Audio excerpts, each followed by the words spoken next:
kena rajin-rajin membaca, jangan tengok handphone je.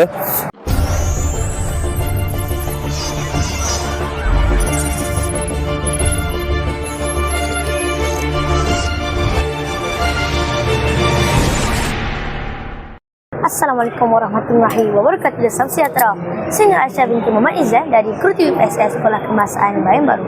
Boleh tuan perkenalkan diri? Okey, Assalamualaikum warahmatullahi wabarakatuh.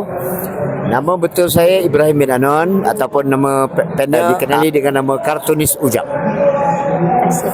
Boleh tuan berikan satu nasihat kepada generasi muda mereka untuk lebih minat membaca? Okey, kepada generasi muda ni, pakcik nasihatkan kena rajin-rajin membaca, jangan tengok handphone je.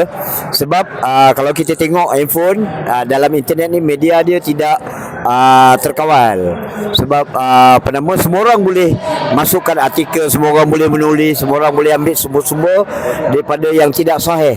Jadi dengan membaca buku, sebab buku ni biasanya akan diedit, akan dijaga dia punya bahan-bahan dan kualiti dalam dia.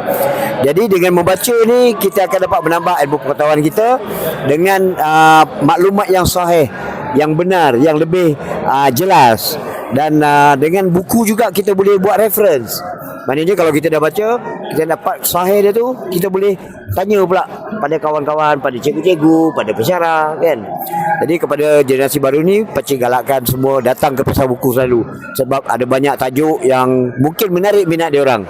Ada pelbagai tajuk, ada pelbagai jenis buku, dan diharap tahun depan dekat Pulau Pinang datang juga ramai-ramai semua. Sekian, terima kasih.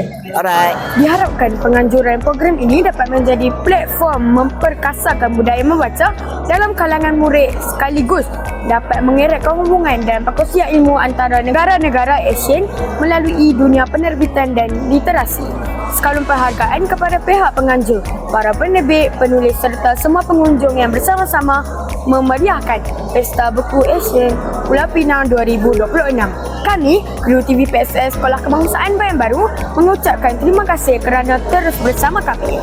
Nadi informasi, pencetus inspirasi. Jumpa lagi.